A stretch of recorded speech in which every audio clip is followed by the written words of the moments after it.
어머, 나도 모르게 마스크를 쓰고 있었지 뭐야.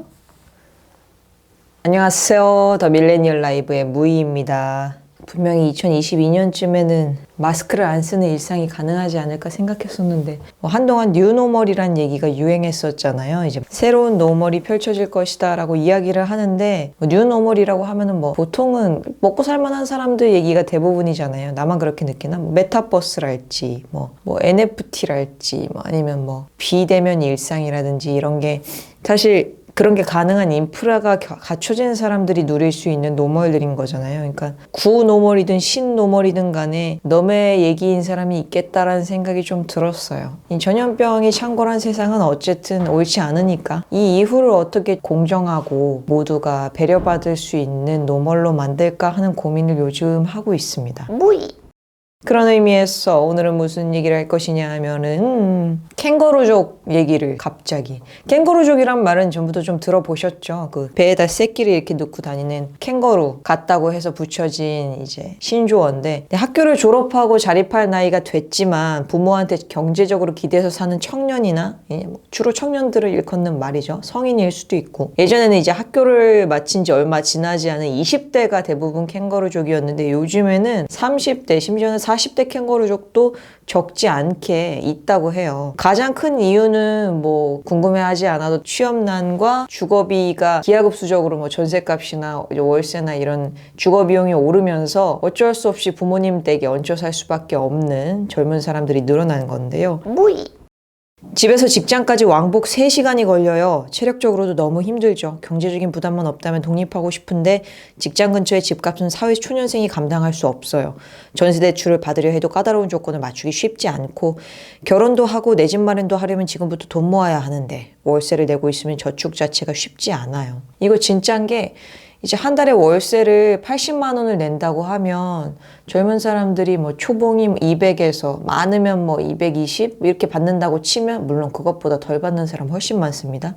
그러면 이미 80이 빠져서 한 달에 융통할 수 있는 돈이 120만 원가량? 근데 월세로만 80이 빠지는 거기 때문에 공과금, 핸드폰비, 인터넷비에서 생활에 필수적으로 쓰는 돈 한 4, 50만 원 식비 한 4, 50만 원 하면은 저축할 수 있는 돈이 없어요. 저축을 하면은 이제 예전에 제가 찍었던 영상처럼 여기 어디쯤에 뜨려나요? 그 영상처럼 내 삶을 깎아서 식비를 깎거나 머리 2번 자를까 1번 자르거나 하면서 내 생활의 필수적인 요소를 하나씩 제거하면서 살 수밖에 없는 상황이 되죠. 지난해 다방의 서울 원룸 전세보증금 평균이 1억 6,246만 원이었다고 해요.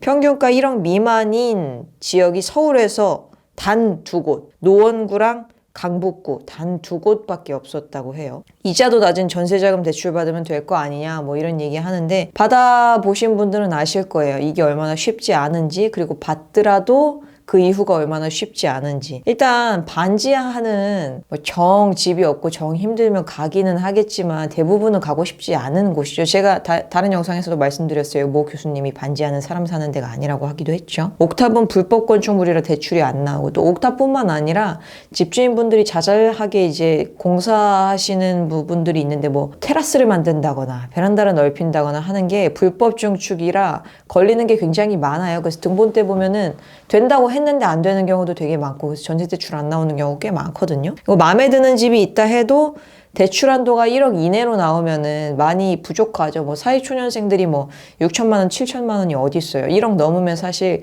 1억 넘는 돈이 없어서 대출이 나와도 안 되는 경우가 있죠. 근데 이 1억이 대출이 다 나오냐? 아니요. 받아보신 분들은 아시겠지만 중소기업 취업청년 대출이라든지 청년들 대상으로 지원해주고 있는 대출들 보증보험이 어디냐에 따라서 100%냐 80%냐 다르고 또 100% 나온다 해도 100% 보증은 또 물건을 바꿀 수 없는 하여튼 좀 복잡해. 여러 가지 제약사항이 많아서 100%가 나오기 쉽지 않고 그리고 집주인들이 전세자금 대출을 싫어하는 경우도 많고 집주인한테 해가 되는 건 아무것도 없는데 전화 오고 서류 만들고 나 귀찮게 한다고 싫어하시는 집주인분들 많은 거 사실이에요. 그래서 전세 대출도 쉽지 않습니다. 애로사항이 많아요. 나한테 딱 맞는 대출 구하기가 쉽지 않죠. 근데 여기에 기존에 받았던 학자금 대출이라든지 아니면 생활비가 너무 없어서 개인 신용 대출을 받았다든지 그러면은 그 금액에 따라서 대출이 어려워지기도 하고요. 대출이자, 학자금 대출이자 이런 식으로 되게 되면은 저축은 고사하고 내가 내 집 마련해서 독립한다라고 하는 사실 자체가 불가능에 가까워지는 거죠.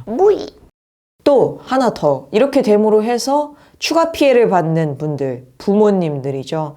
이게 부모님들이 집에서 아이가 독립이 늦어지면 늦어질수록 이제 자식한테 들어가는 비용도 있고 또 자식을 독립시키지 못하기 때문에 자식들 독립 이후에 해야 할 노후 준비들이 점점 늦춰지는 거예요. 이게 연쇄작용이 일어나는 거죠. 부모님들도 예전에는 뭐 정년이 쉬나나 뭐 환갑의 정년이었다고 하면 요새는 정년 이후에도 인생 제2막이라나 말은 좋지만 결국 일을 또 한다는 얘기죠. 그래서 경제적인 활동을 해야 하는 시기가 점점 더 늘어나고 있어요. 또 요즘은 내가 아이를 낳으면 내가 온전히 아이를 키울 수 있는 환경이 안 되니까 주로 이제 조부모님들, 친정어머니한테 부탁하고 이렇게 되잖아요. 그러면은 조부모님은 또 자식한테 시간과 또 비용도 안 쓸 수 있으니까 쓰면서 또 이게 점점 내 삶과 내 노후는 또 점점 멀어지는 거죠. 요즘 대선 후보님들 내는 정책들도 보면 주로 이제 청년 공약 위주로 되어 있다 보니까 중장년층이나 노년층 대상으로 하는 지원책은 턱없이 부족한 것도 현실이에요. 그래서 설령 청년들이 캥거루로 살다가 어느 날 이제 성인 캥거루가 돼서 이제야말로 독립을 하겠어. 뭐 한 40대라도 독립을 했다 쳐. 그러면은